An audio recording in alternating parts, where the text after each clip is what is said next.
Hello friends, आप सभी का स्वागत है हमारे यूट्यूब चैनल क्लास 10th पे। सो फ्रेंड्स, आज की इस वीडियो में हम सॉल्व करेंगे क्लास 12 फिजिक्स का जो चैप्टर नंबर 7 है, 7वां पार्ट प्रत्यक्ष धारा। उसका जो अभ्यास का 9वां क्वेश्चन दे रखा है, प्रश्न संख्या 9, उसे हम आज इस वीडियो में अच्छे से सॉल्व करेंगे। तो वीडियो को लास्ट तक देखना। तो चलिए देखते हैं क्या कह रहा है क्वेश्चन में। एक श्रेणी क्रम LCR परिपथ को जिसमें R का मान दे रखा है, रेजिस्टेंस 20 ओम, और जो प्रेरकत्व मान दे रखा है 1.5 हेनरी, तथा C संधारित्र कैपेसिटर दे रखा है 35 माइक्रोफेरेड, एक परिवर्ती आवृत्ति की 200 वोल्ट AC आपूर्ति से जोड़ा गया है। जब आपूर्ति की आवृत्ति परिपथ की मूल आवृत्ति के बराबर होती है तो एक पूरे चक्र में परिपथ को स्थानांतरित की गई माध्य शक्ति यानी कि P एवरेज कितनी होगी। तो हमें P एवरेज निकालना है। तो चलिए करते हैं इसको।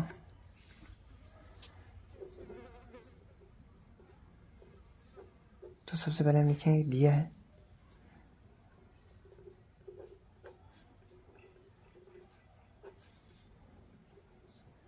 जो वाली क्वेश्चन दे रखी है, हमें R का मान दे रखा है यानी कि प्रतिरोध,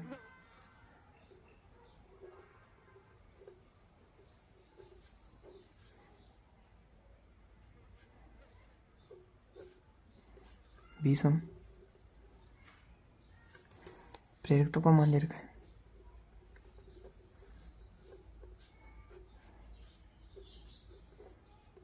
यानी कि L 1.5 हेनरी, और क्या कह रहा है C का मान यानी कि संधारित्र की धारिता दे रखी है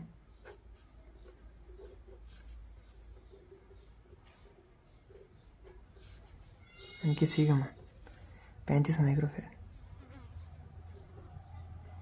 ऐसे हम 35 गुना 10⁻⁻6 फेरेड भी लिख सकते हैं, ठीक है। और क्या कह रहा है कि एक पूरे चक्र में परिपथ को स्थानांतरित की गई माध्य शक्ति यानी कि P एवरेज कितनी होगी। तो इसने पहले बताया कि जब आपूर्ति की आवृत्ति परिपथ की आवृत्ति के बराबर हो, यानी कि जो आपूर्ति की आवृत्ति है वो परिपथ की मूल आवृत्ति के बराबर हो। तो हमने पढ़ा था कि जब जो बाह्य हमने आपूर्ति देते हैं उसकी आवृत्ति जब परिपथ की मूल आवृत्ति के बराबर हो जाती है तो अनुनाद की स्थिति जो है वो उत्पन्न होती है, यानी कि इस स्थिति में अनुनाद की स्थिति आएगी, क्योंकि जो आपूर्ति की आवृत्ति है वो परिपथ की आवृत्ति के बराबर है। और जब ऐसा होता है तो अनुनाद की स्थिति उत्पन्न होती है। और जो अनुनाद में क्या होता है, हम पढ़ के हैं कि जो प्रेरकत्व का मान होता है यानी कि Vm L का मान, वो संधारिता जो कैपेसिटर दे रखा है VMC यानी कि जो धारिता दे रखी है उसके बराबर होता है। ये Vm का मान VmL का मान VMC के बराबर होता है। तो अपन ने पढ़ा था जब अनुनाद की स्थिति में ये VMR VML VMC, तो अनुनाद की स्थिति में ये दोनों बराबर होते हैं, ये और ये। तो जो VML होता है वो VMC से कैंसिल हो जाता है ना। तो ये दोनों अनुनाद की स्थिति में लगभग बराबर हो जाते हैं और VML VMC से कैंसिल हो जाता है और बचता है VMR। सिर्फ VMR ही रहता है। जब अनुनाद की स्थिति पैदा होती है तो जो पूरे परिपथ की प्रतिबाधा होती है यानी कि Z होता है वो न्यूनतम होती है यानी कि मिनिमम। अनुनाद की स्थिति में परिपथ की जो प्रतिबाधा होती है यानी कि Z का मान वो मिनिमम होता है, केवल VMR ही बचता है यानी कि जो प्रतिरोधक है केवल वही बचेगा। ये दोनों एक दूसरे से कैंसिल हो जाते हैं। तो चलिए करते हैं। पूछ रहे कि एक पूरे चक्र में परिपथ को स्थानांतरित की गई माध्य शक्ति यानी कि P एवरेज। तो जो P एवरेज का सूत्र होता है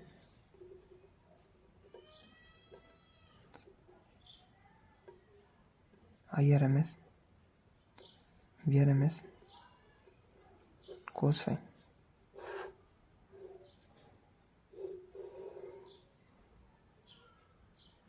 तो अनुनाद की स्थिति में जो फाई का मान होता है यानी कि V और M, V और I के मध्य जो कलांतर होता है यानी कि फाई का मान, उसका मान 0 होता है, 0। तो हम लिखेंगे चूंकि फाई बराबर 0 डिग्री, इसलिए जो P average VRMS IRMS VRMS,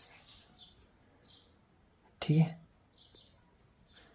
अब यहाँ पे जो IRMS है, हमने एक सूत्र पढ़ा था, I बराबर V/R।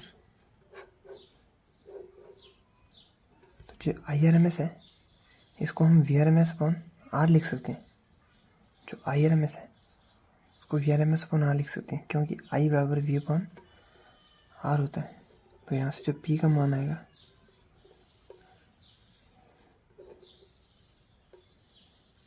Upon R VRMS। तो यहाँ से P एवरेज VRMS का स्केयर बटे में R। तो ये सूत्र हो जाएगा शक्ति का। VRMS मान क्वेश्चन में दे रखा है 200 वोल्ट AC आपूर्ति, और R का मान हमें दे रखा है 20 ओम। चूँकि अनुनाद की स्थिति में दोनों कैंसिल हो जाएंगे और केवल प्रतिरोध बचेगा, तो हम यहाँ लिखेंगे इसका स्केयर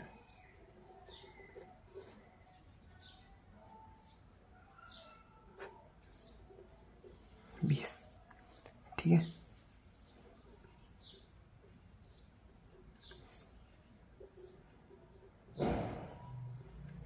जब 200 का स्केयर करेंगे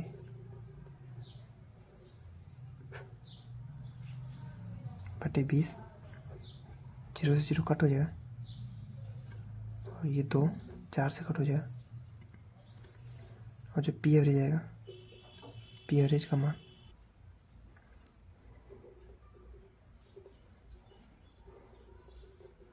2000 वाट।